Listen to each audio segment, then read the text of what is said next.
J'ai vu Jésus sur la croix, sur le mont Golgotha. J'ai dit en veux-tu aux hommes pour ce qu'ils t'ont fait. Dis parle d'amour et pas de haine pour toute la race humaine. J'ai si peu de temps, je suis seulement de passage. De passage, de passage, triste revoyage dans ce monde en rage. Dites-le bien, je suis seulement de passage. J'ai vu Adam quitter le jardin, une pomme dans sa main. J'ai dit et maintenant, qu'est-ce que tu vas faire? Je travaillerai la terre et je ferai des prières. Je suis orphelin, je suis seulement de passage. De passage, de passage, triste revoyage dans ce monde en rage. Dites-le bien, je suis seulement de passage. Je suivais Washington en vallée forte, grelottant de froid.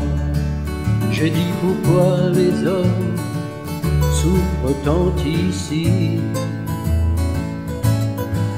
Pour une cause ils peuvent souffrir, sont même prêts à mourir, même s'ils savent qu'ils sont seulement de passage. De passage, de passage,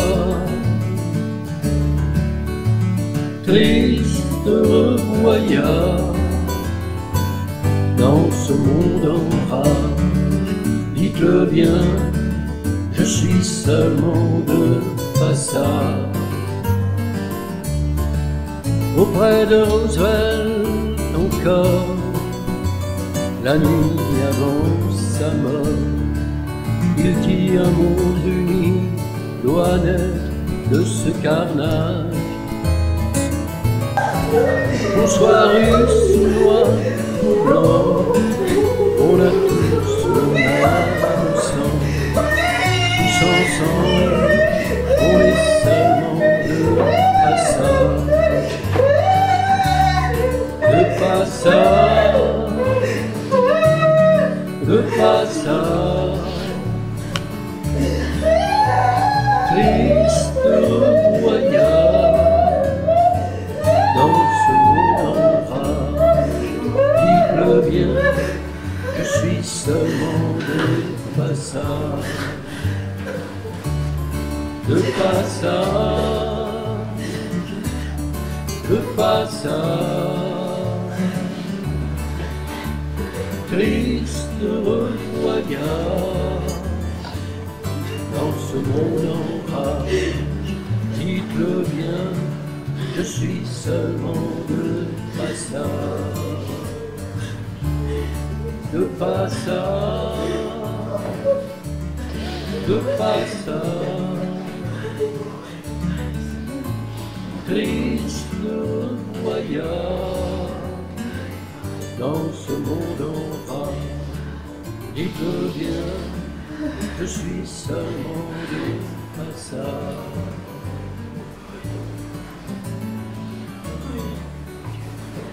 Bonjour chers frères et sœurs.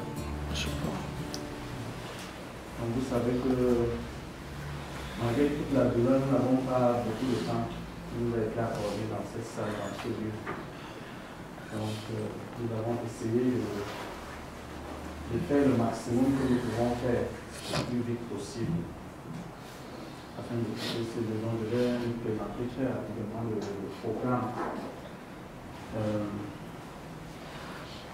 Nous sommes là pour le recueillement donc auprès de notre sœur Mireille qui s'est battue pendant 8 ans pour être ici au Canada. Voilà, c'est la fin de ses 8 ans. Bon, on remet tout entre les mains de Dieu. C'est très douloureux, très douloureux. Donc, nous allons chanter quelques cantiques en l'honneur de Dieu parce que l'homme est appelé à Mireille. Judith, qui est la sœur à Mireille. Et puis, peut-être, je vais commencer à chanter, mais avant ça, je vais juste lever la voix pour nous donner la Dieu. Est-ce que je peux avoir une copie s'il y en a encore? Puis après ça, pour la suite, pour écouter le témoignage, la prédication, on va rester assis. Et après, on va prier comme on peut prier.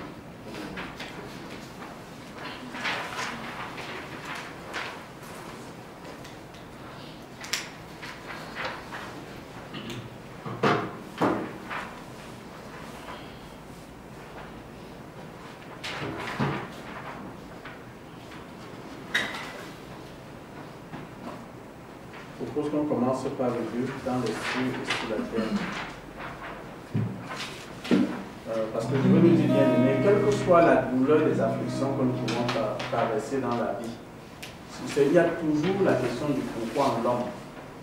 Mais Dieu est souverain et quelles que soient les ténèbres dans lesquelles nous pouvons nous trouver, la profondeur de la douleur, de la difficulté, je voudrais nous dire que Dieu est toujours là.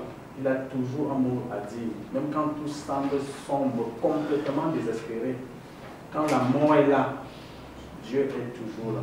Donc on va prier puis on va chanter. Seigneur, nous te remercions et nous te rendons grâce. Parce que tu dis dans ta parole que la sagesse est dans la maison du deuil. C'est dans la maison du deuil, Seigneur, que nous pouvons reconsidérer notre vie, notre façon de vivre. Et que nous pouvons comprendre ce qu'est l'homme, comme ta parole déclare. Nous ne sommes que poussière, appelés à retourner à la terre. Nous sommes devant la dépouille de notre bien-aimé, de notre chère Mireille, qui a combattu, qui a lutté fort pendant 8 années pour être ici au Canada. Aujourd'hui, nous sommes là pour la ramener au travers d'une caisse au Cameroun, Seigneur. C'est douloureux pour nous, mais dans ces circonstances, Seigneur, nous voulons te donner toute la gloire parce que tu es Dieu, parce que tu es le Tout-Puissant, parce qu'au milieu de notre désespoir, tu es venu. Dans nos ténèbres, tu es venu et tu éclaires encore aujourd'hui. Tu nous donnes encore l'espoir. Tu donnes encore un sens à notre vie. Nous avons les pourquoi, nous ne pouvons pas avoir les réponses. Mais nous savons que tu nous aimes, Seigneur. Nous te confions ces instants que nous passons ici. Que ce soit les instants de vie et non les instants de mort. Que ce soit les instants de vie. Seigneur, nous prions même, Seigneur, pour la famille, Seigneur, même au Cameroun, qui à cette heure savent que nous sommes ici. Nous prions que ta vie, ta consolation, Seigneur, Papa, descende, Seigneur, Papa, dans leur cœur. Oh Seigneur, merci infiniment pour le nombre que nous formons, pour tous ceux qui ont fait le déplacement, qui ont fait le sacrifice pour être ici, Éternel. Nous te disons merci. Seigneur, alors que nous chantons ces cantiques de recueillement, que ton esprit visite chaque vie, que ton esprit nous visite, Seigneur, que ton nom soit glorifié au nom de Jésus. Amen. Dans les cieux et sur la terre, il n'est aucun nom si doux, aucun que mon cœur préfère.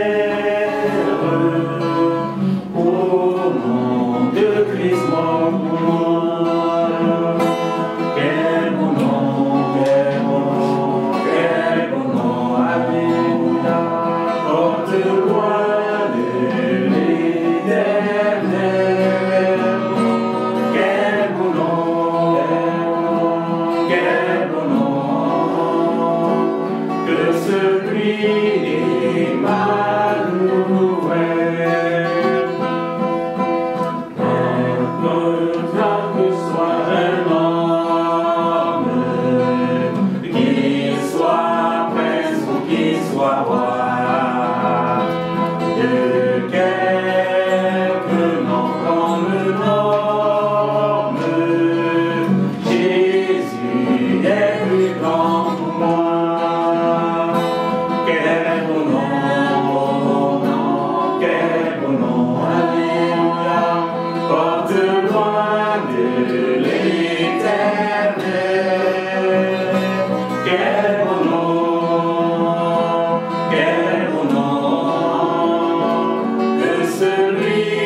allons prendre le cantique que je suis appelé par J'ai soif de ta présence. J'ai soif de ta présence, divin chef de ma foi. Dans ma faiblesse immense, que ferais-je sans toi? Chaque jour, à chaque heure, oh, j'ai besoin de toi. Viens, Jésus, et demeure auprès de moi. Des ennemis dans l'ombre,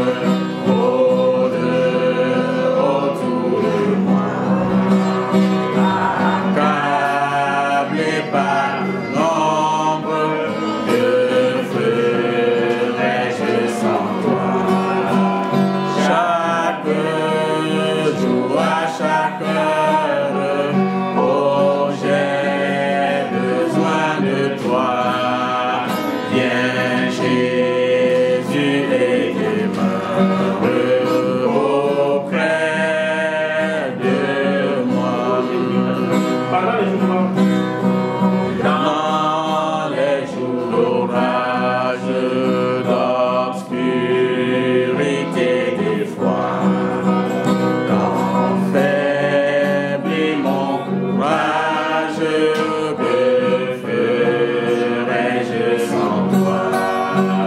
Chaque jour, à chaque heure, oh, j'ai besoin de toi. Viens, Jésus, et demeure auprès de moi. Oh, Jésus, ta présence, c'est la joie et la paix dans la souffrance et la vie à jamais. Chaque jour, à chaque heure, oh, j'ai besoin de toi. Viens, Jésus, et demeure auprès de moi. Viens, Jésus, et demeure auprès de moi. à Jésus, je m'abandonne. À Jésus, je m'abandonne. Ce qu'il me dit, je le crois. Et je prends ce qu'il me donne. L'amour avec la croix. Défendez sur lui de honneur. Tant que dure le combat, que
avant de passer peut-être à la suite du programme.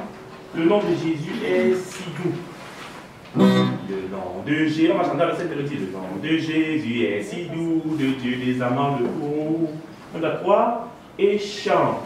Le nom de Jésus est si doux, de Dieu les amants le courroux.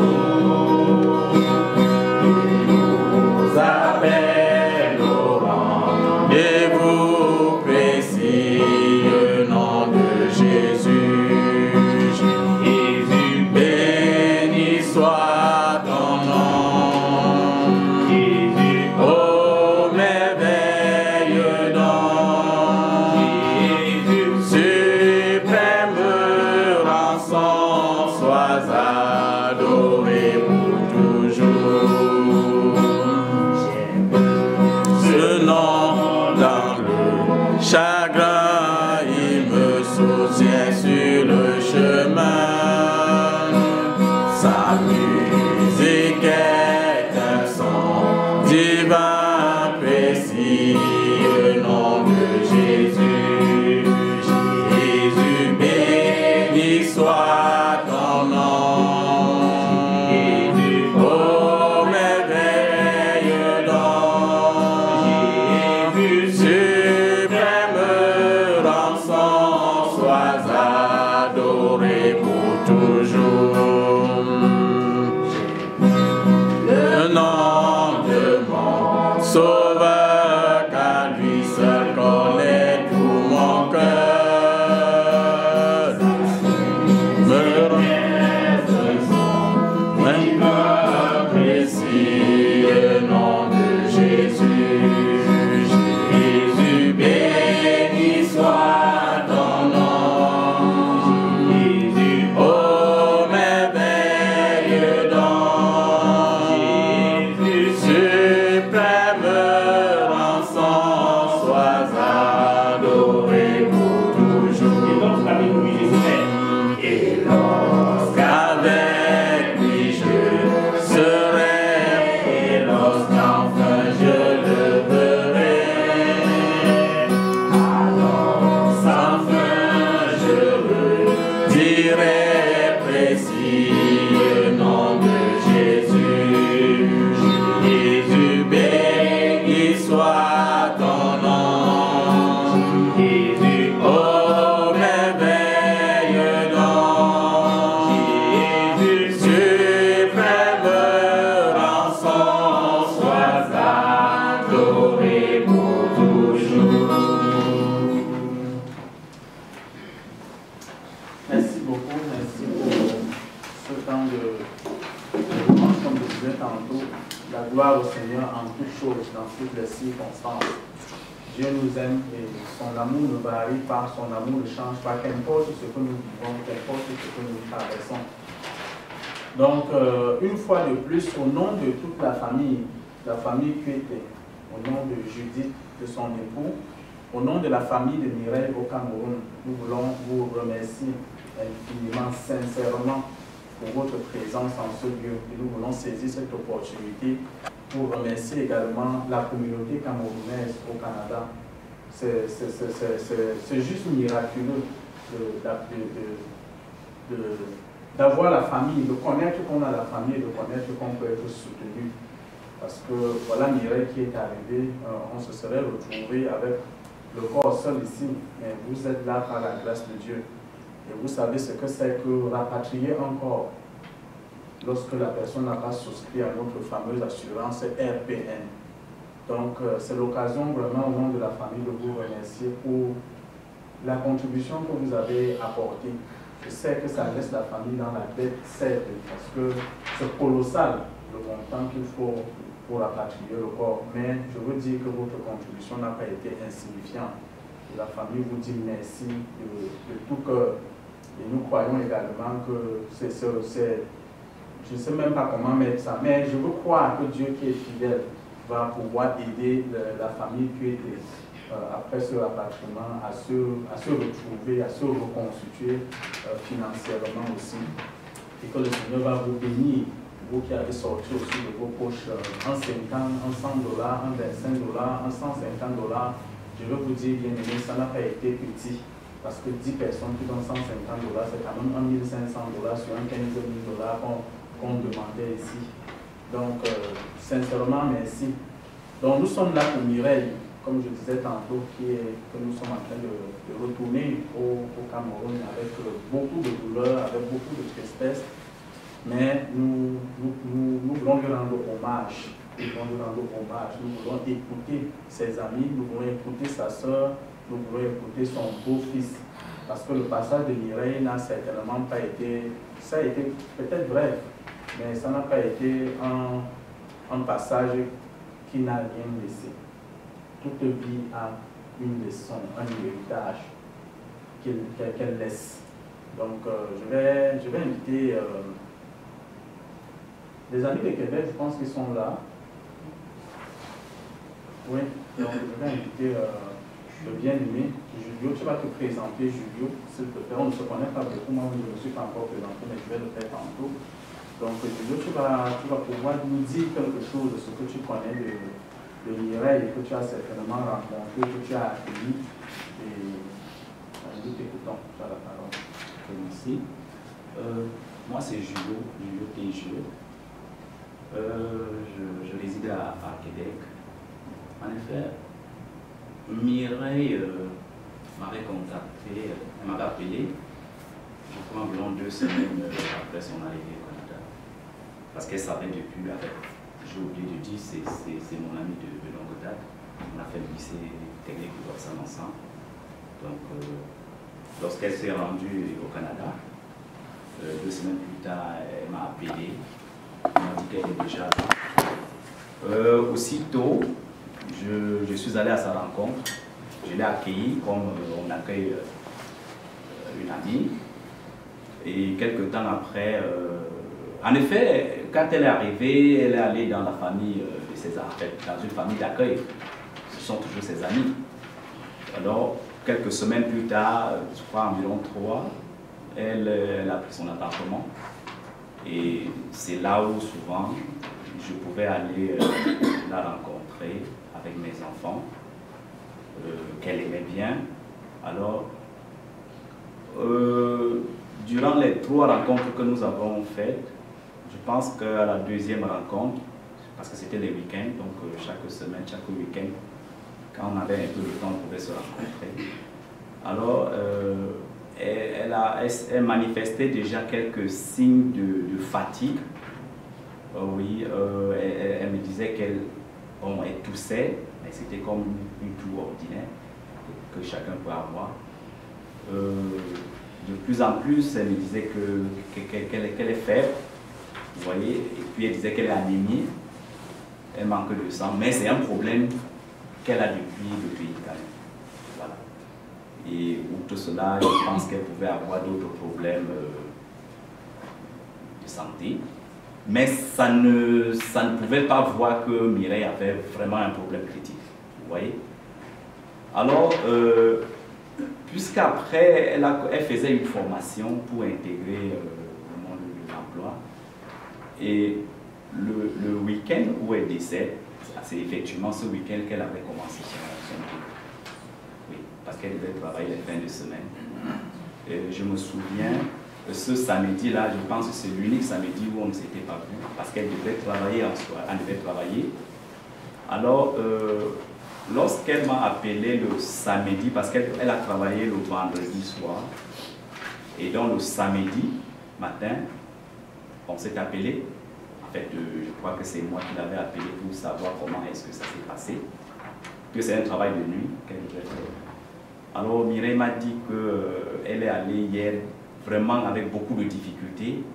Le travail devait commencer à 22 h. Elle est partie de la maison à 20 h. Et c'est à 23 h qu'elle est arrivée là-bas. Moi, je lui ai demandé, mais il y a le bus, mais qu'est-ce qu'il y aurait? Est-ce qu'il y avait un problème en cours de route? Elle dit non. C'est la difficulté qu'elle a eue de partir de sa maison au point du bus. Et tellement elle insistait, elle parlait. Alors, mais moi, je lui ai dit, mais est-ce que tu ne trouves pas qu'il serait mieux que tu te reposes avant? Elle dit non, Julio, c'est pas... Je crois que comme j'ai fait ce week-end, si toute la semaine prochaine, même aller faire, puisqu'elle faisait aussi quelques formations, ouais. Elle faisait une formation sur les cours de comptabilité. Voilà. Ah, donc, au courant de la semaine qui venait, elle me disait qu'elle ne devrait plus travailler. Alors, elle devrait prendre vraiment le temps de se reposer. Et je lui ai donc dit, dans ce cas, parce que je suis à 20 minutes en voiture de chez elle, dans ce cas, ce soir, c'est-à-dire le samedi, à la veille du jour où elle est morte, je viendrai donc t'accompagner à ton lieu de service. Et donc, le soir, autour de 20h, parce que j'avais programmé comme je vais la laisser vraiment qu'elle reprenne son travail à temps. À 20h, je me suis présenté devant. En fait, à 20h, même elle m'a appelé. J'ai dit non, je n'ai pas oublié, je suis là dans 30 minutes. Alors, je l'ai retrouvée, je suis chez elle. Dès que je suis arrivé, j'ai garé à l'extérieur, je l'ai appelé pour lui dire je suis là. Mais avant même d'arriver, je l'avais appelé à coup de pour dire ben, je suis déjà presque arrivé. Mais quand j'arrive, je garde. Curieusement, j'ai attendu pendant presque 10 minutes. Bon, je me suis dit que les femmes, vous voyez, elles prennent beaucoup de temps pour se préparer avant de sortir. Alors, quand elle est arrivée auprès de la voiture, elle ouvre la portière, je vois, elle s'assoit, toute fatiguée, toute fatiguée. Et puis moi, je lui dis, Mireille, je vois que ça ne va pas, mais qu'est-ce que tu faisais? Bon, moi, je l'ai dit aussi simplement, mais tu faisais encore quoi? Tu sais que tu vas reprendre le service? Elle dit, non, Julio, tout ce temps que j'ai mis là, c'était pour monter les escaliers. Je dis, mais Mireille, si tu as pris tous ces 10 minutes pour monter les escaliers, ça ne va pas. En fait, tout ça, je n'avais pas regardé, je n'avais même pas encore regardé le visage, j'étais concentré, j'étais même dans mon téléphone carrément. C'est quand elle me dit qu'elle a fait 10 minutes pour monter les escaliers, juste une rampe d'escalier, eh bien, je me suis étonné, c'est là où je la regarde, je vois qu'elle avait un visage de quelqu'un qui avait complètement changé. Vous voyez? C'est-à-dire, je sentais quand même là que c'était sérieux. J'ai convaincu cette fois-là Mireille fatiguée de rentrer. Ou encore, est-ce que ce n'était pas possible de rentrer, voir d'abord comment tu vas te reposer, peut-être aller à l'hôpital, comment est-ce que tu... Bon, non, mais Julio, laisse, non, c'est pas un problème, tu vois, comme j'ai travaillé hier, et comme tu as vraiment accepté de venir m'accompagner, Julio, merci, je ne faisais que me remercier parce que je vais venir l'accompagner au service, mais moi, je ne voyais pas les choses comme ça. Elle ne faisait que me remercier. Je dis, comment Mireille, regarde, il faut que tu te reposes. Elle me dit, non, voilà, tu m'amènes, puisque c'est un travail de nuit, je ne dois pas beaucoup bosser, j'arrive, je me repose, je dors, et c'est le matin que je fais le petit déjeuner au résident. Donc, Julio, ça ne me dérange pas, accompagne-moi, c'est pas grave, en semaine, je vais me reposer. Alors, ben, je l'ai accompagnée comme elle voulait, on a fait peut-être 30 minutes de route, je l'ai laissé à 22h moins 15 à son lieu de service, mais je lui ai dit, Mireille, écoute, demain matin, quand tu finis, appelle-moi, je vais venir te ramener à la maison, d'accord? Elle me dit, non, Julio, non, avec les enfants, ça va être difficile pour toi. Laisse, je vais me battre. J'insiste encore, Mireille, s'il te plaît. Demain, si tu sens que ça ne va pas, appelle-moi, je vais venir te ramener à la maison. Elle dit, bon, d'accord, j'ai compris, Julio. Bon, le lendemain, il y avait la Coupe du Monde, on s'est un peu plongé. Moi aussi, sachant que si elle est rentrée, elle ne m'a pas appelé, elle se sent certainement bien. Et puis, quand elle est rentrée, elle se repose. Alors, après le match, je crois que c'est moi qui l'ai appelé. Elle me dit, Julio, et je te rappelle, en fait, elle était au téléphone avec certains de ses amis au pays. Et je te rappelle, après 15 minutes, elle m'a rappelé. Avec Mireille, on a discuté, je lui ai demandé comment ça va, comment tu as passé le service. Elle me dit, ça va bien, mais écoute, j'étais toujours souffrant, mais le matin, j'ai dû faire appel à ma matrone pour qu'elle cherche le taxi pour moi. Je dis, ok, mais écoute, pourquoi le taxi? Elle dit non, parce que de là où je devrais prendre le taxi, le point pour prendre le bus, c'était plus loin. Jusque-là, je sentais quand même que ça ne va pas toujours mieux. Mais je lui ai encore une fois, et puis après, je vais voir. Je pense que ce soir-là, il était environ 17h. Je dis le soir du jour est temps, nous sommes dimanche. On a discuté pendant presque 30 minutes au téléphone, on a bavardé. Après, elle me dit non, mais je suis un peu fatigué, je me repose. Et puis, je vais... Elle me disait même qu'elle avait faim. Je dis, mais si tu as faim, écoute, je peux... En tout cas, je ne lui ai même pas dit ouvertement si je peux passer, je peux acheter un truc, venir lui donner. Mais elle me dit non, elle n'a pas d'appétit. Je dis, tu es sûr, Mireille? Elle dit non, je n'ai pas d'appétit. La seule chose que j'ai envie de manger, c'est le bouillon. Elle dit, mais Mireille, tu as tout ce qu'il faut à la maison pour préparer. Elle dit, bon, d'accord, je me repose. Dès que je vais retrouver un peu de force, alors je vais préparer. Alors, il est 20h, je l'appelle. Question de savoir comment elle va. Ça sonne dans le vide. façon dans le vide. Alors, selon ce que sa famille d'accueil m'a rapporté aussi, c'est que je pense autour de 19h, Mireille a dû les appeler d'urgence de venir. Ils sont venus alors. Bon, je pense qu'elle avait, elle n'a pas pu ouvrir la porte pour entrer dans sa chambre, dans sa maison. Et tout d'un coup, ils ont compris comment Mireille faisait des cris comme quoi « Sauvez-moi, sauvez-moi ». Et au fur et à mesure qu'elle disait « Sauvez-moi », la voix baissait jusqu'à ce qu'ils n'entendaient plus rien. Alors, ne pouvant donc pas ouvrir la porte, ils ont fait donc appel aux urgences. Je ne sais pas si à quel moment précis ils ont appelé les urgences. Ils sont venus, ils ont fait tout ce qu'ils avaient à faire. Je ne pense pas que, je ne sais pas si c'est à cet instant effectivement qu'elle est décédée ou pas. Alors, directement, ces amis-là pensent aussi à moi. Ils disent, mais écoute, elle nous parlait de Julio, elle nous parlait... Et c'est comme ça qu'ils n'avaient pas mon numéro, ils essaient de me chercher sur les réseaux sociaux. Ils m'ont laissé un message. Pendant que j'appelais donc à 20h pour avoir Mireille, je ne l'avais pas. Puis je vois un message Messenger qui arrive. Puis je lis, je vois Julio. Voilà, Mireille a été ramenée sous assistance respiratoire aux urgences. J'appelle, je vois que c'est Bertie, son ami. Directement, je dis, je suis là dans 20 minutes. Alors après 20 minutes, je les ai retrouvés, il y avait la police, Mireille était déjà partie aux urgences. Ils m'ont dit qu'on avait essayé de la réanimer, on a fait beaucoup d'efforts. Mais au moment où on la faisait quitter sa maison, je ne pense pas, je ne sais pas, peut-être ils avaient déjà, je ne sais pas trop. Alors après, ce qui était curieux, c'est que la police était toujours à la maison, nous sommes partis laissant la police à la maison. Et quand on est arrivé à l'extérieur, on a décidé, après, en fait, j'ai dit, ben, je vais aller à l'hôpital voir dans quel état elle se trouve. Donc je me suis ramené dans l'hôpital. Quand j'arrive, je dis, ben, moi c'est elle. Elle dit, est-ce que tu es membre de la famille? Mais je dis, non, je suis son amie. En fait, elle nous parle de Judith qui est à Montréal, qui est à Longueuil, parce qu'elle précisait bien Longueuil, et puis il y a l'une de ses soeurs qui est à Ottawa. Mais vu que je suis son proche ici, s'il y a une information, s'il y a un problème, je peux intervenir en attendant que sa famille arrive. Alors c'est ainsi qu'on me fait entrer dans une salle, on fait appel au médecin. Le médecin est venu, m'a accueilli, il m'a dit qu'il n'est plus. C'est ça. J'ai demandé est-ce qu'ils ont mené même quelques actions avant que Mireille ne décède. Ils m'ont fait comprendre. Mireille est arrivée quand j'étais déjà décédé. Et donc, ne pouvant pas avoir le numéro de... Ben, vraiment, on n'avait pas le numéro de personne de la famille, puisque c'est la police qui avait son numéro, son téléphone. Nous ne pouvons vraiment pas joindre personne. Nous sommes rentrés de l'hôpital de 1h. C'est quand je suis arrivé à la maison. J'ai dû faire appel à une de nos amies en commun qui allait rencontrer son oncle Hubert.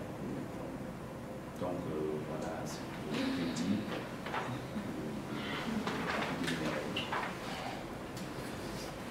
Merci Julio, merci pour toute une histoire. Je ne sais pas comment qualifier, mais encore au nom de la famille, merci parce que tu as été proche. De ton mieux et de ce qu'on entend, tu étais présent et béni le Seigneur pour toi.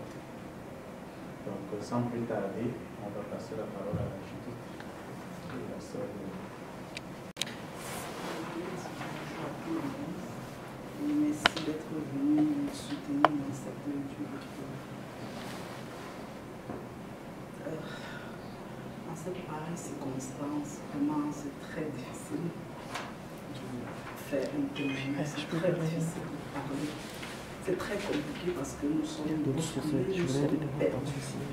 En fait, Mireille est arrivée en octobre dernier et puis elle s'est installée directement à Québec, dans la ville de Québec, comme son ami l'a bien dit. Et par la suite, on s'est parlé au téléphone une fois. question de savoir où elle était, et puis parce qu'elle m'avait écrit qu'elle était dans la ville. On s'est parlé au téléphone, on a parlé, et puis j'ai dit, c'est vrai que le Québec est une chose loin de nous, c'est comme à 3 heures. Mais on aura le temps de s'organiser pour venir un samedi. Donc c'est ainsi qu'on a compris le téléphone. Parce que c'était pendant la période, c'était novembre, décembre, déjà les préparations, les week-ends étaient tout serrés. Et le samedi 16 décembre, on devait aller là-bas. Et le samedi 17, on devait aller là-bas. Avec le programme de mon époux à l'église, avec les activités de Noël, il m'a dit c'est mieux qu'on remette ça en janvier.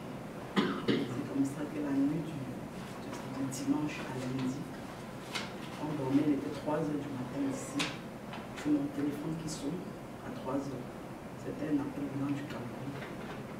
Puis j'étais vraiment fâchée parce que le téléphone a sonné. Et puis j'ai pris le téléphone. La première chose, j'ai dit, oh, je suis en train de dormir, on me réveiller à cette heure. C'est mon frère qui me dit, écoute, il y a une situation. Il y a quelqu'un qui est venu ici me dire que Mireille est dans une situation très critique. Voici l'adresse de l'hôpital, il faut appeler et puis tu nous rencontres. Directement, je me lève et puis je prends l'adresse. Je vais regarder sur Google, je vois Institut de cardiologie de Laval à Québec.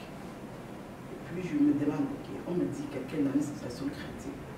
Est-ce que c'est dans un hôpital ça ne peut pas se trouver dans ce genre d'hôpital. Et puis je pars, je regarde encore, je vois cette adresse. Là, je lance l'appel, je tombe sur la réceptionniste et puis je me présente. Je dis, on a amené ma soeur ici, on me dit, à une situation critique. Elle me dit, oui, justement, quel est son nom? Je donne son nom. Elle me dit, vous êtes sa famille? Je dis oui. Elle dit, ok, donne-moi un instant, garder la ligne. C'est là où elle me fait patienter 15 minutes au téléphone. Après, elle revient, elle me dit, ok, je vais passer la ligne chez le médecin. C'est là où le médecin prend le téléphone et puis je me présente, lui aussi se présente. Et puis il me pose la première question qu'il m'a posée, c'était est-ce qu'elle est connue pour les problèmes de santé? Je lui dis honnêtement, je ne peux pas affirmer. Parce que ça fait 7 ans qu'on s'est séparés, partie du Cameroun. Donc le reste, je ne connais pas très bien, je ne peux pas vous dire exactement. Et puis elle me dit la dernière fois que vous l'avez vu, c'était quand? Je dis on ne s'est pas vu, on s'est parlé au téléphone, ça fait à peine environ 3 ou 4 semaines. Et puis elle me dit oui, justement, votre soeur est arrivée ici dans un état très critique, avec l'ambulance. Il a essayé de raconter, on a fait les massages, on a fait ceci. En fait, ils reportaient tout ce qu'ils ont fait. Et à la fin, il me dit, je suis désolée, madame, de vous dire que c'est décédé. Voilà ce que le médecin m'a dit au téléphone à l'instant. Il était comme 3 heures avant. Avec tout l'appel et autres, on s'est dit peut-être à 3 heures. Et puis il m'a dit ça. Et c'est comme ça qu'il m'a dit qu'il voulait me contacter un jour. On a accroché au téléphone. J'ai appelé au pays pour reporter l'information. Voilà tout ce que je peux dire. Ce que je sais, c'est que c'est tout ce que je peux vous dire. Je n'ai plus rien d'autre à dire à niveau de ça. C'est tout. Merci. Je vais donner la parole à mon mari de Judith. Et s'il y a d'autres personnes qui ne connaissent pas qui vont parler, mais il va devoir les... Oui, je vais on va donner la parole à Patiane, qui est toujours la sœur de Judith. Okay. Et il y en a beaucoup. Il y a Oriane et il y a Flora qui sont tous aussi là. Et je vais donner la parole à Patiane, elle va parler avant que je ne prenne la parole. Bonjour tout le monde. Bonjour. Je vous dis merci d'être ici avec nous aujourd'hui. Je suis la cousine de Mireille. Nos mères sont sœurs. Et je suis du côté d'Ottawa. Je suis sa sœur dont on disait tout à l'heure qu'elle était à Ottawa. Je vais vraiment écouter le discours que vous avez de ma sœur. Mais tout ce que je vais vous dire, c'est que c'était une personne avec qui j'étais très liée. On avait une relation très proche. Et quand elle est arrivée, elle me dimanche, mais on avait eu à discuter ensemble mardi. On a parlé longtemps, 3 heures de temps. On a parlé de tout et de rien. On a discuté, on s'est même donné des rendez-vous le 4 décembre. c'est dimanche que j'apprends ça. Je ne vais pas vous mentir, je suis tellement touchée. Quand elle est arrivée, je me disais enfin, je vais pouvoir enjailler en famille et tout. Donc c'est ça. Depuis que je suis allée hier dans son domicile, c'était vraiment encore difficile. Donc, je me suis rendue à Québec City pour déménager sa maison. Donc je vous épargne vraiment toutes les émotions que j'ai en moi maintenant là.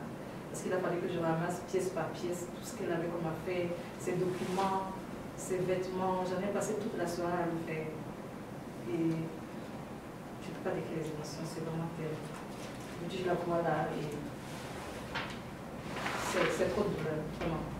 Je vais seulement te dire, Mireille, que le Seigneur t'accueille.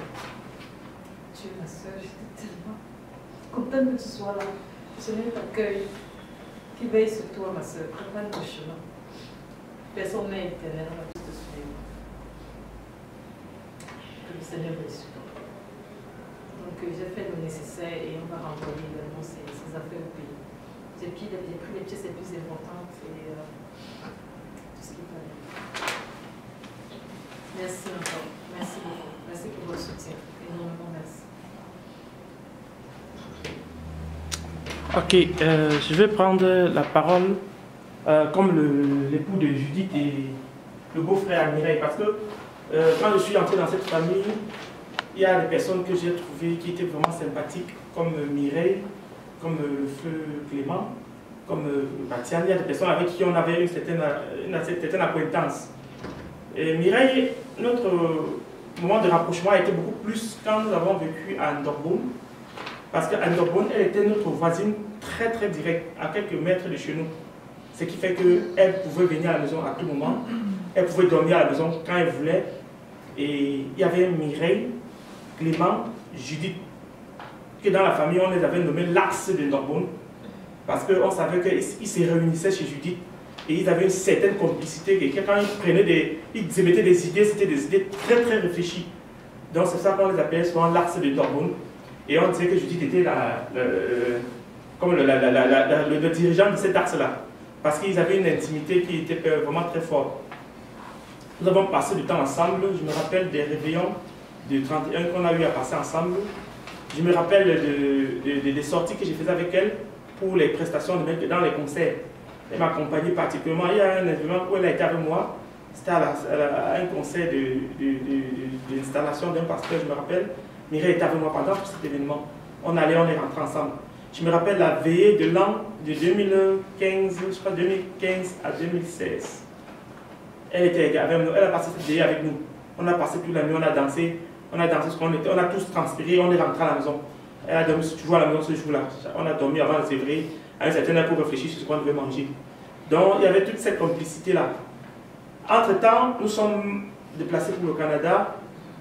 Quand nous sommes venus au Canada, la première personne qui est partie, c'était Clément, le frère Kali à Judith. Ça nous a fait tellement mal, ça nous a tellement fait mal. Bon, Mireille, on communiquait régulièrement, pas très très régulièrement. À un moment donné, comme vous savez, quand on est au Canada, on travaille, on est pris par le temps. À un moment donné, quand je me rendais compte que le temps nous prenait un peu trop, j'essayais d'appeler pour couper le silence. J'appelais. Elle avait l'habitude de m'appeler, elle m'appelait Tambel. Moi, je l'appelais Mamdui. Ça, c'est nous deux noms qu'on s'appelait régulièrement. Un temps, je pouvais lui lancer un message, dire hey, Mamdui, depuis là, tu ne peux même pas. Pour que j'entende comment tu te portes. Elle dit Tambel, laisse-moi comme ça. Vous aussi, vous êtes là dans votre coin, vous ne dites rien, que vous pensez qu'on fait comment. Donc, on s'attaquait un peu, on s'attaquait un peu comme ça là. Donc, quand elle est arrivée au Canada, mon épouse m'a informé et on a pensé donc aller rendre visite. On n'a pas pu le faire immédiatement parce que j'avais concert le 17 décembre. J'avais un concert le 17 décembre et vous savez, pour faire un concert, il faut préparer avant d'aller sur la scène. C'est-à-dire que les autres samedis qui précédaient ce 17 décembre, j'étais vraiment en préparation pour le concert. Mais ayant fini le concert, on pensait déjà à faire une visite chez elle. C'est là alors que le même week-end qu'on a fini le concert, on nous a appelé cette nuit-là pour nous informer qu'elle est décédée. Son départ nous a rendu vraiment tristes parce que quand on parle, vous n'imaginez pas la façon que vous apprenez que votre soeur est décédée à 3 h de la nuit et l'axe que ça suit. Parce qu'on nous appelle, on appelle d'abord le Cameroun. Le Cameroun vous appelle. Vous appelez maintenant l'hôpital avant qu'on vous confirme son décès. C'était tellement douloureux, tellement douloureux. On se posait des questions. Pourquoi est-ce que ça il a fallu que ça prenne tous ces axes? Pourquoi il a fallu que ce soit tout ce long chemin? Pourquoi est-ce qu'on ne pouvait pas être à ses côtés en ce moment-là? C'était tout ça, ces questions qu'on se posait. Mais à un moment donné, quand Dieu décide de ce qui va arriver, nous sommes des humains, nous ne pouvons que voir les choses se passer ainsi. Et je vous remercie, vous tous, qui nous soutenez, qui soutenez la famille pendant ce moment de tristesse. Nous avons vu un grand amour se manifester auprès de nous, venant de toutes les communautés, de la communauté camerounaise ici au Canada. Il y a des gens qui ont réagi promptement, il y a des gens qui ont porté ce deuil à cœur, il y a des gens qui ont porté ce poids, ce fardeau, qui nous ont aidés à le porter. Parce que ce n'est pas facile. Si c'est un fardeau qui descendait sur Judith et moi seulement, on pourrait s'écrouler vraiment. Mais avec votre soutien, avec vos messages de réconfort, vos appels, tout ce que vous avez eu à faire, ça nous a fait comprendre que nous ne sommes pas seuls. Que quand nous pleurons, il y a des gens à côté de nous qui pleurent avec nous et qui nous apportent vraiment la consolation. Je dis toujours une chose, c'est que la mort est une réalité pour tout le monde. C'est un chemin par lequel tous les hommes doivent passer. J'aime souvent chanter ça. Et chanter un chant que je chante, je dis ce refrain-là. La mort, c'est le chemin par lequel tous les hommes doivent passer. Que tu sois riche, que tu sois pauvre, que tu sois grand, que tu sois petit. Un jour, chacun passera par ça, par ce chemin. Et par la mort de Mireille, je voudrais simplement que nous posons davantage de questions sur notre existence sur Terre. Quand cela nous trouvera, dans quelle position cela nous trouvera, quand cela nous trouvera, quelle sera notre relation avec Dieu en ce moment-là. Est-ce que nous serons prêts, comme on le dit souvent? Est-ce que nous serons aptes à pouvoir dire, oui Seigneur, me voici, prends-moi, allons-y. C'est tout ce que je me suis résolu à dire pendant ce moment, parce que la mort, elle est comme cette parole de Jésus qui a dit, vous ne savez ni le jour, ni l'heure. Elle vient seulement nous surprendre. Et on se trouve dans des circonstances comme ça. Son corps étant couché, tout ce que nous pouvons souhaiter, c'est que ce corps se déplace dans de bonnes conditions et que Mireille ait des cérémonies d'obsèques dignes d'une personne aimable, d'une personne joviale, parce que nous l'avons connue dans sa joie pour ceux qui ont travaillé avec elle. Je dis parce qu'il sait que ses collègues sont aussi présents, ceux qui ont travaillé à TNT, ils sont présents ici, et que son départ s'accompagne, on l'accompagne à sa dernière demeure dans la paix et dans le respect vraiment de son âme et de tout le souvenir qu'on a d'elle. Vraiment que le Seigneur vous bénisse, que le Seigneur vous raccompagne chacun dans sa maison respective et que sa paix demeure sur vous. Nous vous remercions. La vie est l'aventure, sans Jésus-Christ, tout est confus et sans espoir. Seigneur, assiste-nous, fais-nous comprendre que sous ton aile, la vie a un sens.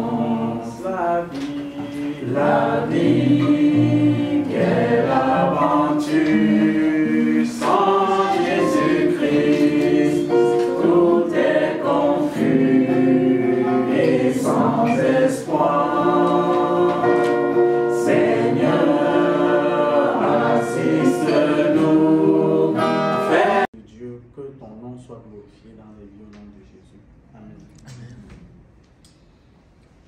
Moi, c'est le pasteur Timothée et papa Timothée de Judith. Le pasteur Timothée. Je suis ici à Longueuil depuis longtemps. Je ne suis pas seulement pasteur qui s'est levé pour être pasteur. Je suis aussi pasteur de formation. J'ai étudié la théologie aussi. J'ai fait l'université Laval aussi. Je dis ça parce que c'est très important. Très, très important. Je vais vous expliquer pourquoi tantôt. Je suis marié. Ma femme est là, Solange. Je suis père d'enfant aussi. Donc, à l'occasion de la mort de Mireille, je voudrais nous parler de l'importance de la famille. L'importance de la famille. La famille n'est pas une erreur. La famille n'est pas un hasard. La famille, ce n'est pas juste que la vie a dit qu'on doit se marier, on a des enfants, et puis on vit comme ça. La famille est sacrée. La famille est importante. Et c'est de ça que je vais nous parler aujourd'hui, au travers d'un court verset de la Bible. Nous lisons dans l'évangile de Jean, au chapitre 11. Et je vais juste lire pour nous deux versets. L'histoire est assez connue. J'aurais même lu juste le verset 35, qui en passant est le verset le plus court de la Bible, qui dit que Jésus pleura. À quelle occasion? À l'occasion de la mort de Lazare. La mort de Lazare. La mort est une réalité. Dans ce passage biblique-là, on parle d'une famille qui a été affligée. Et c'était quoi l'affliction de la famille? C'est qu'ils ont eu leur frère qui était l'ami de Jésus. Jésus qui est Dieu. Tout un débat. Est-ce que Jésus était le Fils de Dieu? Est-ce que Jésus est Dieu? La Bible est claire. Jésus est Dieu. Dieu le Créateur. Jésus est descendu sur la terre étant Dieu. Lorsqu'on étudie la Bible de la Genèse jusqu'à l'Apocalypse, Jésus est Dieu. Donc l'ami de Dieu tombe malade. Et la famille se rassemble. Et ils disent, mais ça a l'air d'un petit problème. Parce que Dieu est notre ami. Nous allons juste envoyer quelqu'un avec Jésus. Lui qui disait juste la parole. Et la parole guérissait les gens à distance. Lui qui ouvrait les yeux de l'aveugle-né. Lui qui a fait marcher les boiteux. Lui qui a ressuscité même certains morts. Non, au courant de cette nouvelle, parce que c'est son ami. Non, il va juste envoyer une parole et Lazare va se réveiller. Et la Bible dit que Lazare est resté dans la maladie. Lazare est resté dans la maladie. La famille voyait la situation s'empirer. Comme Julio qui essayait de voir la situation, mais Mireille était forte, elle donnait l'impression de maîtriser toutes choses et tout et tout. La famille s'est concertée et a dit non, il faut qu'on envoie quelqu'un aller dire à Jésus. Mais Jésus étant Dieu, Jésus connaît toutes choses. Il est ici comme il est au Cameroun, comme il est au Japon, comme il est partout. Il voit tout ce que nous faisons ici, il voit, il connaît. La Bible dit que Jésus a écouté la nouvelle que son ami Lazare est malade. Au lieu de courir pour aller guérir son ami, Jésus n'est pas parti. Il n'a rien fait. Il n'a rien dit. On ne dit même pas qu'il a donné une nouvelle à ceux-là pour leur dire, oh laissez, je suis au courant, je viendrai, je ferai quelque chose. Rien. Rien. On dit ton ami que tu aimes est malade. Il dit rien. Parfois nous avons des interrogations au sujet de la mort. On dit, mais Dieu était où? Pourquoi Dieu n'a pas empêché ça? Mais je vais te dire ce soir que la mort de ceux qui aiment Dieu, ça coûte cher, ça déchire le cœur de Dieu. Nous sommes là, nous pleurons, mais je veux dire que la première personne qui pleure, c'est Dieu. Dieu pleure Mireille qui meurt à la fleur de l'âge. Après s'être battu pendant 8 ans, l'espoir de la famille au Cameroun, l'espoir de la famille ici, l'espoir pour nous, la communauté. Parce que nous, quand un Camerounais arrive ici, je ne sais pas pour vous, mais pour nous, c'est comme si on a gagné un peu une autre personne. C'est comme si un pasteur disait qu'une personne est gagnée dans le royaume de Dieu. Une personne est sortie de la pauvreté, de la misère, notre Canaan. Une personne va aider les autres au pays. Nous avons encore un autre soutien qui est arrivé. Nous avons notre soeur, vous avez entendu. Julio avait où aller. Julio pouvait y aller avec ses enfants. Vous avez entendu les coups de fil, 30 minutes, 3 heures de temps, ainsi de suite et tout. Ça donne l'espoir de savoir que non. J'ai mon frère, j'ai ma soeur qui est à Ottawa, l'autre qui est à Québec, même si on ne s'appelle pas, même si on ne se voit pas, mais je sais que je ne suis pas seul. C'est ça la famille. Puis, la nouvelle qu'on envoie à Jésus, c'est ton ami Lazare est mort. Désespoir total, panique totale, ténèbres totales, découragement total, et je dirais même déception totale. Qu'est-ce que Jésus nous a fait? Quelle honte! Lui qui est Dieu. Et la Bible dit que Jésus arrive au deuil. Et quand il arrive au deuil, la famille, les soeurs partent le voir de loin. Oh, mais si tu avais été là, si tu avais été seulement là, notre frère ne serait pas mort. Si tu avais été là. La question, est-ce que Jésus n'était pas vraiment là? Maintenant qu'il est là, qu'est-ce qui va se passer? Donc nous avons prié, Seigneur, nous avons crié à toi, Seigneur, nous avons désiré, nous avons cherché, tu as vu, et finalement c'est la fin comme ça là, Seigneur. Tu arrives trop tard, c'est trop tard, parce que Mireille est déjà couché. Mais je veux dire qu'avec Dieu, il y a toujours un espoir. Il y a toujours un espoir. Parce que Dieu est toujours plus grand que nous, Dieu voit toujours plus loin que nous. Et quand Dieu permet, il a permis, il est souverain, et il est plus grand que nous. Alors quand nous parlons de l'importance de la famille qui est sacrée, bien aimée, c'est que dans ce texte-ci, on voit comment la famille c'est non seulement uni autour de Jésus. La famille a dirigé ses espoirs vers Jésus. Lorsque Jésus arrive dans ce deuil-là, on ne se tourne pas vers le médecin, on ne se tourne pas vers les chefs religieux qui étaient là, mais on se tourne vers Jésus pour dire, Seigneur, si tu avais été là. Je veux dire que,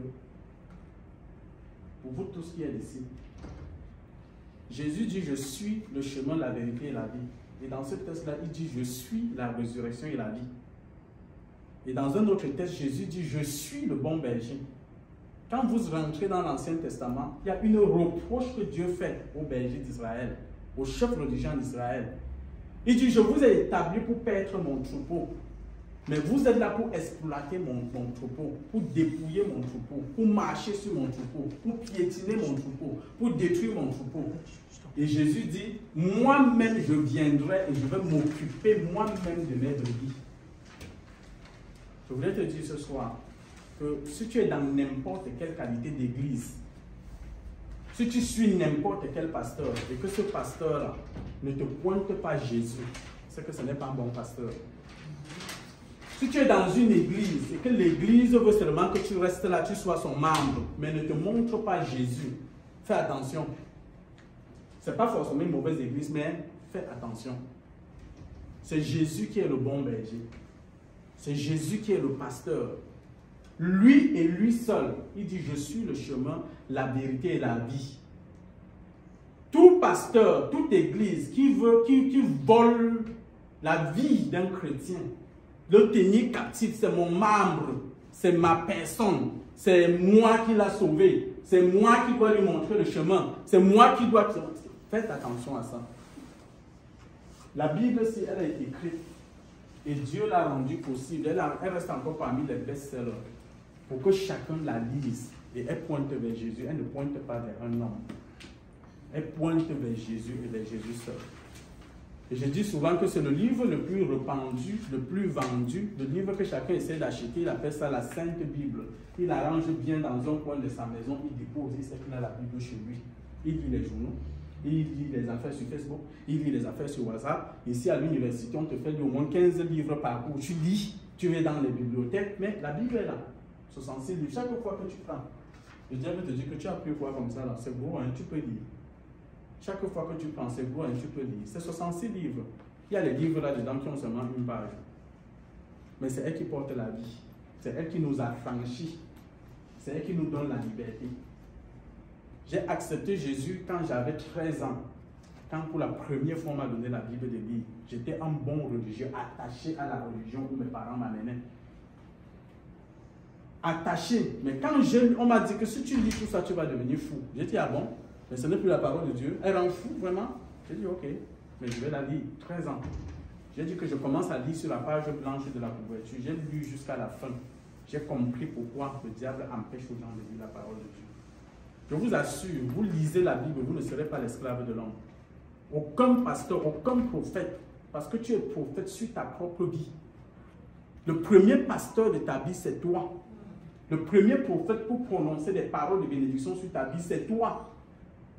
Si les gens lisaient la Bible, ceux qui ne sont pas là pour donner leur tête aux hommes, on met n'importe quoi dedans. On verse n'importe quoi dedans. On donne lui, il boit. Les gens se tournent dans toutes les positions, font tout genre de choses et se retrouvent dans ce qu'il ne faut pas se retrouver dedans. Il y en a qui perdent la vie, il y en a qui perdent leur destinée, il y en a qui perdent des enfants.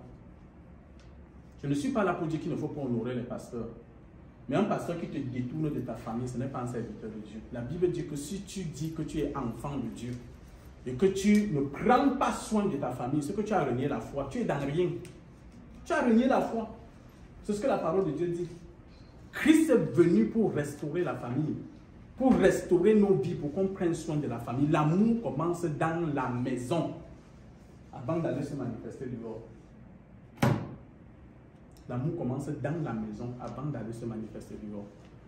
Lorsque Jésus arrive dans ce lieu de deuil-là, les deux sœurs viennent le voir parce qu'ils savent que c'est lui qui est la solution. C'est lui qui est le bon berger. C'est lui qui est la vie. Ils ont laissé tous ceux qui étaient là, qui pleuraient, ils sont allés vers Jésus. Et ce texte nous montre que s'il y a quelqu'un vers qui nous devons aller dans toutes les circonstances de nos vies, c'est Jésus. Il est la solution. Il est le chemin, il est la vérité, il est la vie, il est l'espoir des nations. Et ce que Jésus a fait, on dit que 4 jours déjà, qu'il était dans la tombe, complètement pourri, désespoir total. On dit qu'il sentait déjà, il n'y avait plus rien à faire. Mais le texte nous dit que Jésus a fait le miracle de la résurrection. Quand on lit ce texte, pour nous qui sommes des pasteurs et on prêche comme ça, on nous dit que mais voilà, Mireille qui est couché, ressuscite là alors. Et je vais te dire que Jésus, bien qu'il vivait sur la terre, son rôle n'était pas d'aller de ressusciter tout le monde et d'empêcher tout le monde de mourir. Ce n'était pas ça le travail de Dieu. Ce n'est pas ça le travail de Dieu sur la terre. Le travail de Dieu sur la terre, c'est de nous montrer le chemin qui conduit à la vie. Il est le chemin qui conduit à la vie. Et si tu marches dans le chemin de la vie, dans le chemin de la justice, ce que Jésus dit, c'est ce qui s'applique pour Mireille comme pour nous tous. Il dit que si quelqu'un croit en moi, même s'il meurt, il ressuscitera. Le but de Dieu n'est pas de nous empêcher de mourir. Ce n'est pas ça le but. Dieu est venu pour donner un sens à notre vie, pour que nos vies ne soient pas les années, mais que les années que nous passons soient la vie. C'est ce que Dieu est venu faire. Que nos années portent la vie. Que nos années portent la véritable vie. C'est ce que Jésus est venu faire. La mort, c'est une chose qui est certaine. On peut dire aujourd'hui pourquoi Mireille il y a 40 quelque chose d'années. Mais j'ai célébré ici, à Manu-Poiré, le deuil d'un enfant à 14 ans, où la même question était posée. Pourquoi l'enfant de 14 ans? Et je leur ai demandé, celui qui décède dans le ventre, lui, il a fait quoi? Celui qui décède à 1 an a fait quoi? Celui qui décède à 2 ans a fait quoi? Dieu a dit l'homme mourra. Il n'a pas dit où, quand, comment. Il n'a pas dit l'âge. Mais ce que la Bible nous enseigne, nous devons nous préparer. Nous devons nous préparer parce que la mort peut survenir à tout moment. Samedi soir, tu parles avec Mireille. Dimanche, elle n'est plus. Le même samedi même, parce qu'en fait, même dimanche, elle est morte le même samedi. Dieu nous appelle à nous préparer. Dans une nation comme celle-ci où on court, on n'a pas le temps de nous asseoir en tant que famille pour regarder à Jésus. La mort de Mireille nous enseigne qu'il faut faire attention. Il faut faire attention. Moi, je suis quelqu'un qui avait une brillante carrière au Cameroun, mais j'ai réduit les choses ici. Je ne fais pas n'importe quoi comme métier aussi, oui, mais je donne la priorité à ma famille. Je les amène moi-même à l'école, je les ramène. Et j'ai toujours prié avec ma femme, nous voulons les emplois.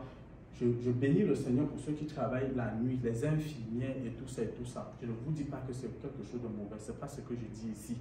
Ce que je dis ici, c'est arranger vos programmes pour que la famille soit au centre de votre préoccupation et de tout ce que vous faites. Et que non seulement vous vous retrouvez en famille pour faire l'essentiel, mais que ça pointe vers Jésus. Parce que la mort, elle ne vient pas rendez-vous.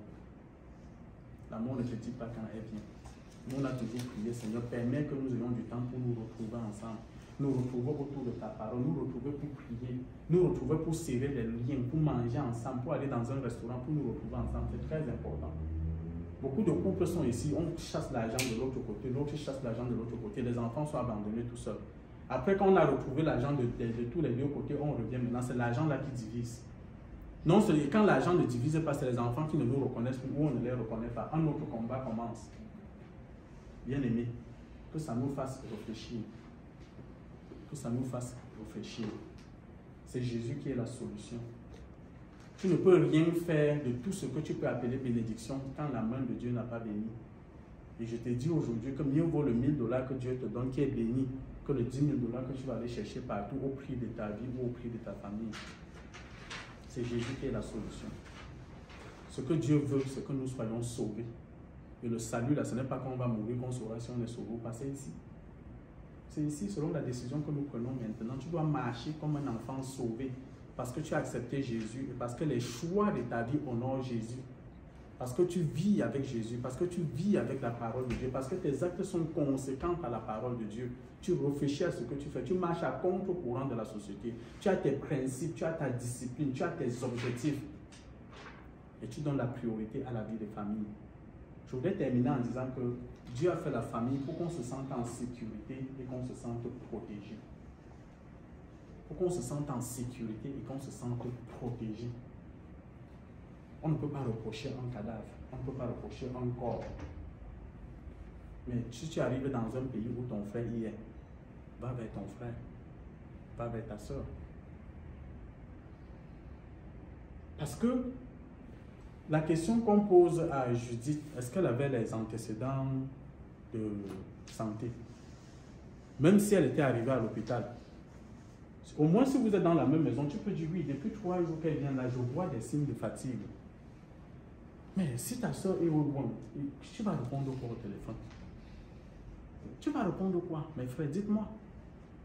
C'est pour ça que c'est important de s'appeler, de se donner les vraies nouvelles et d'être vrai dans les nouvelles qu'on donne et d'être sincère dans les nouvelles qu'on donne.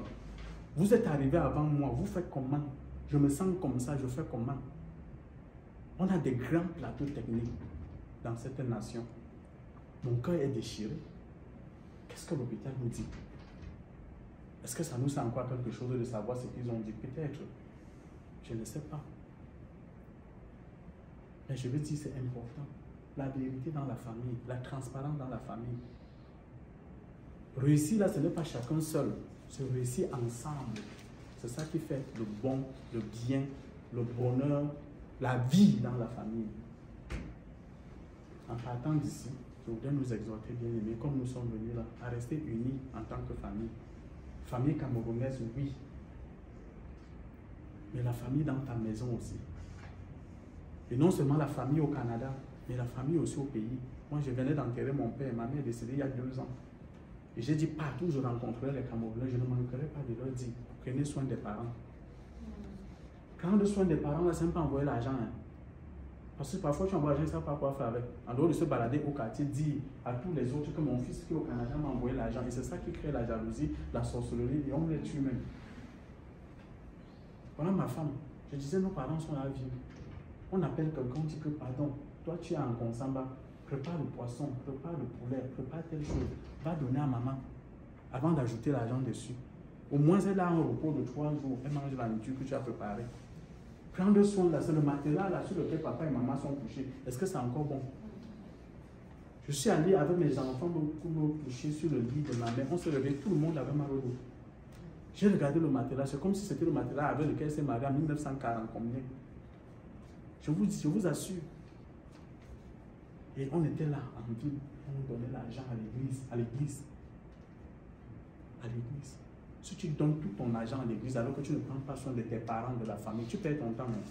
Tu perds ton temps, tu travailles pour les autres. C'est là où on est rentré pour acheter le matelas de la mère. À peine si elle a dormi sur ça 5 ans. Tous ces maux de dos qu'elle avait, on ne savait pas que c'était le lit qui était à l'origine. Depuis qu'elle s'est mariée, ma mère est morte à 85 ans.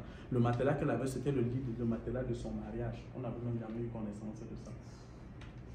Parfois, nous avons des parents qui ont un certain âge. Les envoyer juste à l'hôpital, envoyer quelqu'un qui va tenir la main de papa, de maman, amène-la à l'hôpital. Qu'on fasse un check-up général. Maman peut avoir un problème d'hypertension. Maman peut avoir le diabète, n'est pas au courant. On entend que papa, elle est tombée au champ, elle est morte, elle est tombée derrière la moto, on dit que la sorcellerie, on l'a tuée. Non. Parfois, c'est des maladies cachées. Nous sommes ici parce qu'on n'a rien fait. Donc, les soins les uns les autres, bien aimés. Qui peut nous donner des conseils mieux que Dieu qui nous a créés pour notre propre vie, pour notre santé, pour notre sécurité, pour notre bien-être? Ce n'est pas un homme, c'est Dieu lui-même. Alors je nous exhorte, bien aimés, à reconsidérer notre relation avec Dieu, à reconsidérer notre relation avec cette parole. Vous avez vu, ce n'est qu'un verset qu'on a lu, mais ça nous entretient, ça nous limite. Si tu lâches toi, ouvre-la chaque matin, lis un verset, pose-toi la question, qu'est-ce que Dieu me dit encore aujourd'hui? Qu'est-ce que Dieu me reproche? Qu'est-ce que Dieu m'encourage de faire? Quelle conduite Dieu me demande de faire? C'est ça, demeurer dans la parole de Dieu. Tu n'es pas obligé de tout la lire en une nuit et d'appeler Jésus au secours de ta vie. Même si on avait découvert la maladie n'empêche pas la mort. L'hôpital soigne seulement, mais c'est Dieu qui guérit. Donc, le mieux pour nous, c'est d'avoir Dieu de notre côté dans tout ce que nous faisons. Et c'est ce que Dieu veut faire pour nous aujourd'hui. Et je veux m'arrêter là pour que nous puissions prier.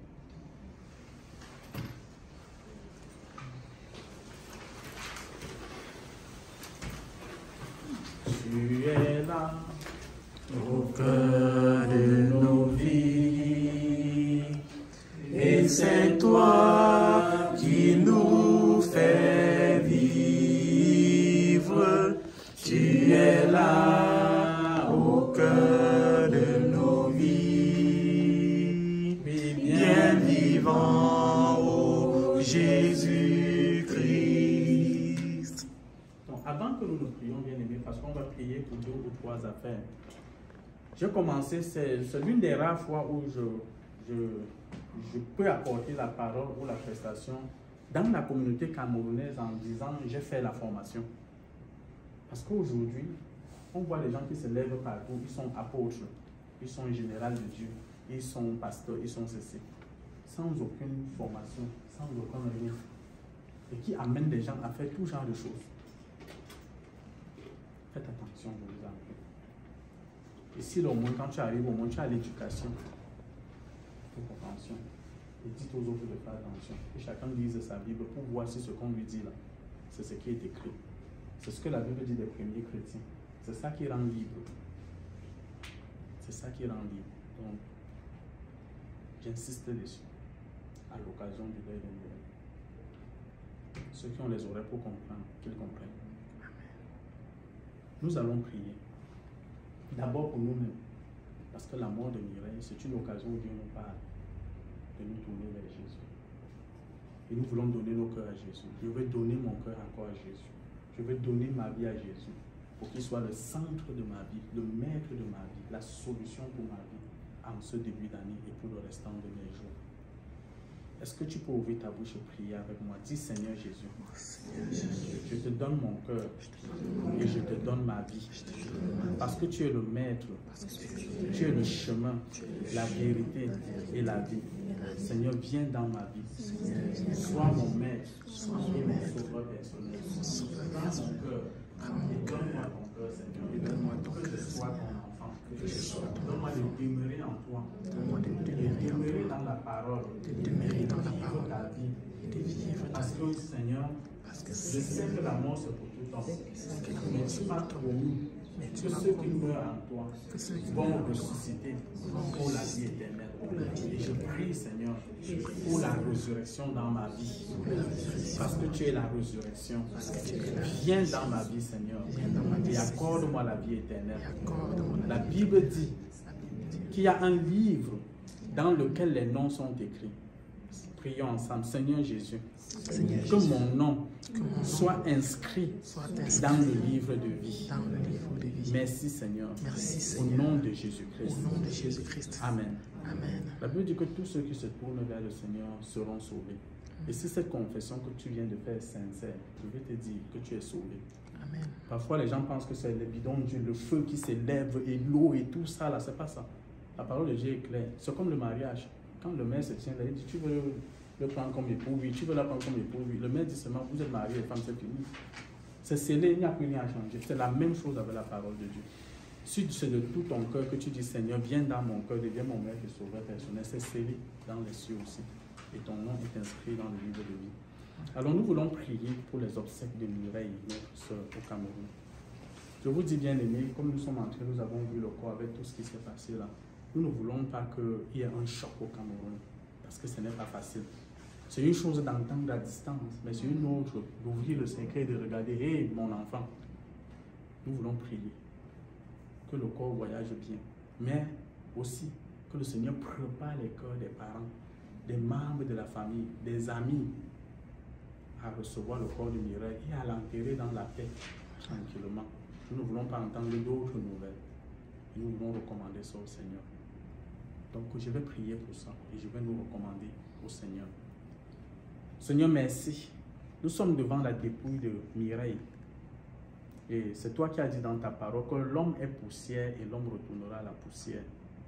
Nous te remettons, Seigneur Papa, Mireille qui va descendre dans la tombe, Seigneur.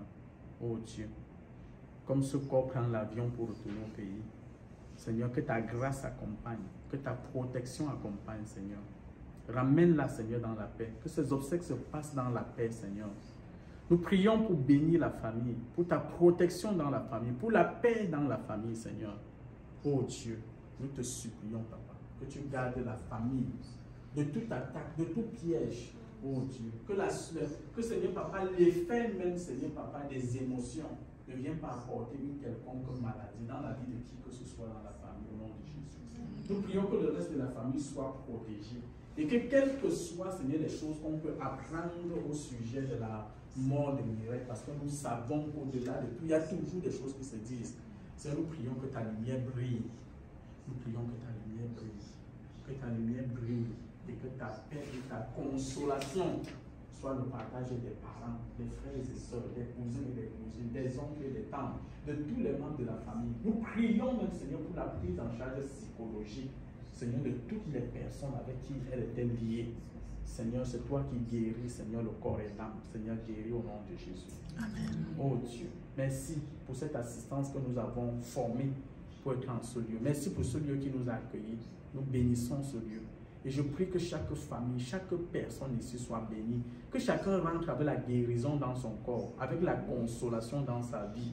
Oh Dieu, avec la vie, parce que tu es la vie, Seigneur. Amen. Je prie que toutes les familles soient bénies, que tu aides chacun à reconsidérer ses voies, que l'ennemi ne trouve aucune voie, Seigneur, pour pénétrer les vies au nom de Jésus. Amen. Seigneur, tu es Dieu, ramène chacun en paix. Bénis tous ceux qui ont contribué, de loin ou de près, Seigneur, pour que le corps de Mireille retourne dignement au Cameroun. Bénis les Seigneur au nom de Jésus. Amen. Seigneur, que ton nom soit glorifié, au nom de Jésus-Christ. Amen. Amen. Donc, peut-être qu'on va chanter un dernier cantique et puis je vais laisser la parole soit à Hugues, soit à Judith pour dire au revoir aux uns et aux autres. Les circonstances et les occasions ne pouvaient pas nous permettre de faire autrement.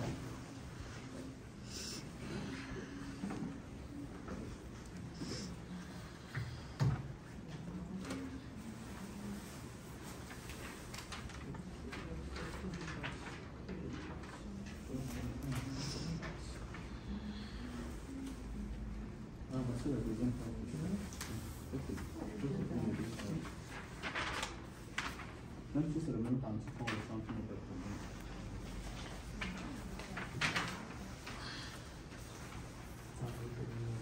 Donc il y a un dernier cantique qu'on va chanter. Je ne sais pas si vous avez les deux pages. Il y a un cantique pour moi chrétien. Ok, tu tiens le... C'était sur le second, là où... Oui. C'était pour moi chrétien, la terre était un exil. Vous avez ça? Pour moi chrétien, la terre était un exil. Donc je vais le prendre, on va suivre les paroles telles que c'est écrit. Pour moi chrétien, la terre est un exil, mais tout est bien, mais tout est bien. Il faut marcher de péril en péril, mais tout est bien, mais tout est bien. Pourquoi les pleurs, la terreur ou l'ennui? Christ est à moi, comme aujourd'hui. Au ciel bientôt je serai tout à lui. Oui, tout est bien, oui, tout est bien. L'âme travaille de tristesse ici-bas, mais tout est bien, mais tout est bien. De Canaan, j'approche à chaque pas. Oui, tout est bien, oui, tout est bien. En vain le monde et son charme trompeur, dans ses liens dénie mon cœur. J'avance en paix, les yeux sur mon sauveur. Oui, tout est bien, oui, tout est bien. Encore un jour et j'atteindrai le but. Oui, tout est bien. Oui, tout est bien. Je verrai le pays du salut. Oui, tout est bien. Oui, tout est bien. Encore un jour, le monde va passer. Ô pèlerin, marche sans te lasser. Bientôt en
chers amis.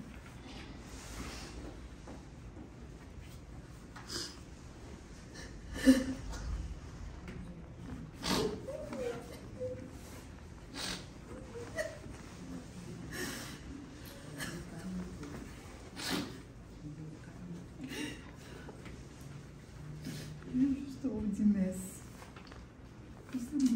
Merci de venir nous soutenir. C'est très douloureux. C'est très compliqué. Nous sommes perdus. Nous sommes perdus. C'est comme si mon cerveau ne fonctionne plus. Je vous dis merci. Pour ces moments, veuillez nous soutenir. Vraiment, je prie que le Seigneur garde chacun de vous. Merci.